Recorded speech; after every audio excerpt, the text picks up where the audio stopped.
Do you feel confused about snacking?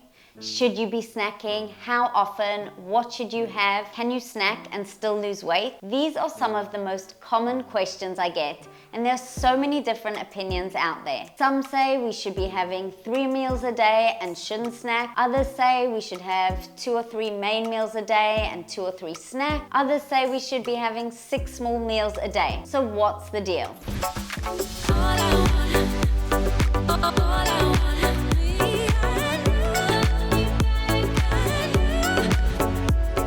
Hi, Dr. Michelle here. As a qualified medical doctor and nutritionist, I'm here to clear things up and give you the accurate, science-based lowdown on snacking. First up, when we talk about snacks and snacking, it's a topic that has a lot of negative connotations around it and something that people feel they shouldn't be doing. But ironically, it's this fear and avoidance of snacking that can actually backfire on healthy eating and weight loss. And I'll go into that in a bit more detail soon. But first, a key point I'd like to share. The problem with snacking isn't snacking itself, but the way in which people snack and the choices they make. For some unfortunate reason, people think a snack has to be something that comes out of a wrapper or a packet. I would say it's largely down to the food industry and clever marketing and the addictive nature of these junk foods. So when people get hungry in the day and they're busy, they tend to reach for something that'll satisfy their cravings quickly. So a bar of chocolate, a packet of crisps, some biscuits, something like that. But these foods actually just make us hungrier and crave more. So then snacking does become something bad, which will sabotage weight loss. And this is definitely not the snacking I'm recommending. But really, if done right, snacking can actually be an amazing healthy eating and weight loss tool, because it prevents us getting to our next meal, especially supper, overly hungry and needing to overeat.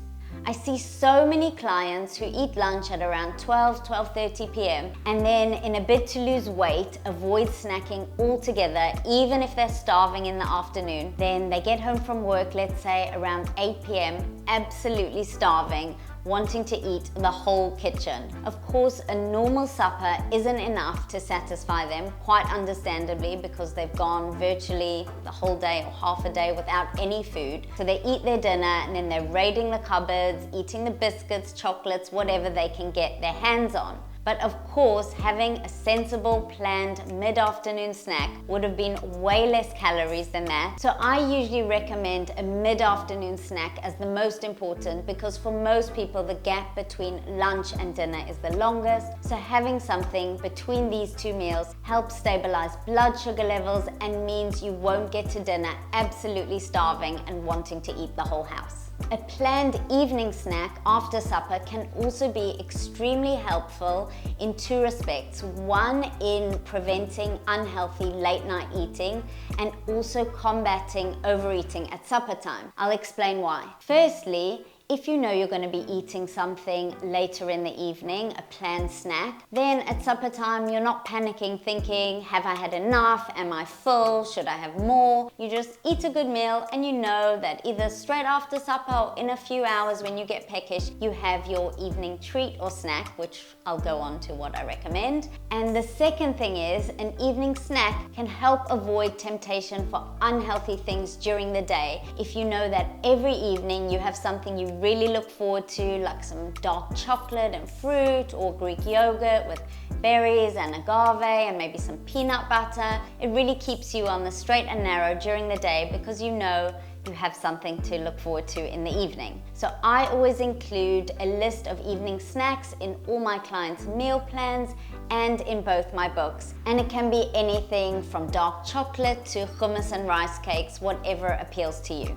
Okay, so what does a healthy snack look like? The ideal snack should be a combination of protein, fiber, and healthy fats, with fiber coming from either healthy whole grain carbs, fruits, or veggies. So for example, an apple and a tablespoon or 2 of peanut butter, where the apple is providing the fiber and the peanut butter is providing protein and healthy fats. Other examples would be carrot sticks and hummus, or healthy whole grain crackers with hummus, anything like that. I have a whole long list of options in both my books, which are all exactly this combination. Okay, so I'm often asked what are some of my favorite snacks for busy on-the-go days, which is basically always. My personal favorite is nuts. I absolutely adore all nuts, and anyone who knows me or has followed me for a while on Instagram will see that I'm basically always eating nuts. I snack on them every day. My personal favorite are cashew nuts and salted peanuts. I won't go into it now, but salt is absolutely fine.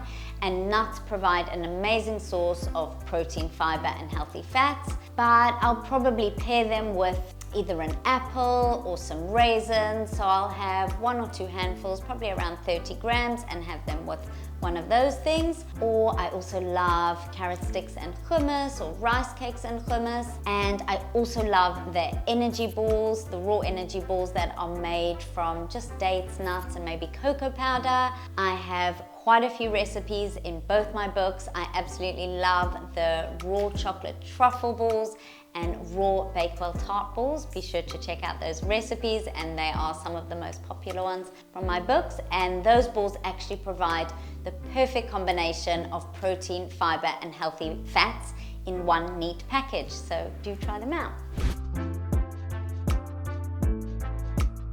This is something so many people struggle with. My first and biggest tip would be to make sure you're eating enough throughout the day and aren't skipping meals. If you skip lunch, for example, and you'd be surprised, I see so many clients who don't eat lunch, then it's quite natural you're going to be starving and reaching for anything and everything in sight all afternoon. So before anything, make sure you're eating enough throughout the day and having proper meals outside of your snacks. My next tip would be to make sure you're eating enough healthy fats. So things like avocado, hummus, nut butter, olive oil. These things really help keep us full and satisfied, and also help prevent sugar cravings.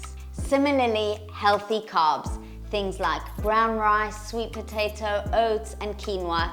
Don't try cut these out. If you do try cut out all carbs, you're going to be much more tempted by things like the biscuits, crisps, and cakes. So we do need healthy carbs to help keep us full and satisfied, and also manage our weight.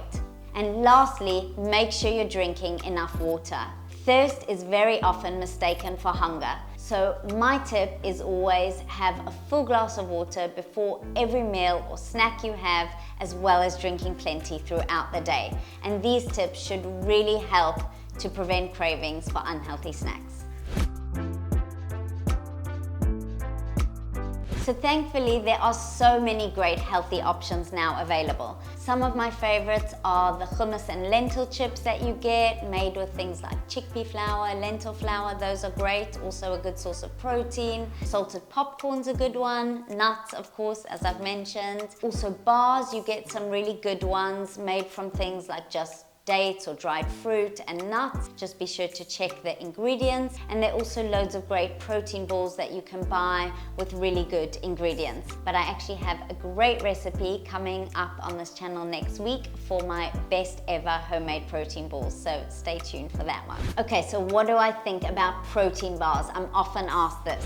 As much as I love whole natural foods over packaged processed foods, I think, we're all busy and time pressured, so things like a protein bar can be a great savior on busy days. Also, it's really important to refuel well after a workout, and sometimes it might be a few hours until your next meal. So I would say it's much better to get a protein bar in than have nothing and get to your next meal starving, which we've discussed why it's such a bad idea. For a protein bar, there are loads of great ones, there are loads of awful ones, so you do need to check the ingredients. I'd say you want to look for something with minimum 10 grams of protein in it. Some fiber is also a really good idea to promote satiety and stable blood sugar levels. You want no refined sugar, so remember this can also be like high fructose corn syrup, glucose syrup, can be labeled as things that not just sugar, which can trick us, but look out for those things. There are also some great protein bars that do have things like dates in them,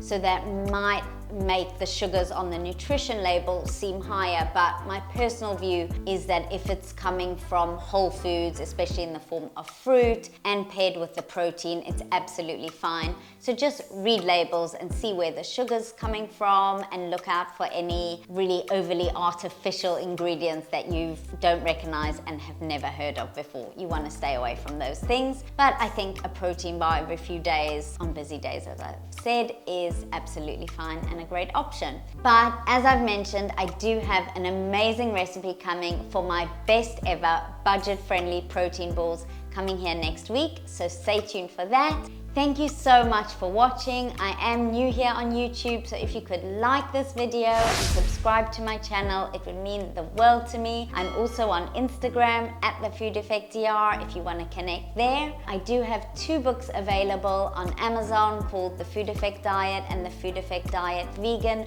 which both have hundreds of delicious, healthy snack suggestions if you're looking for more inspiration. And please let me know in the comments below, what's your favorite healthy snack? I'd love to hear.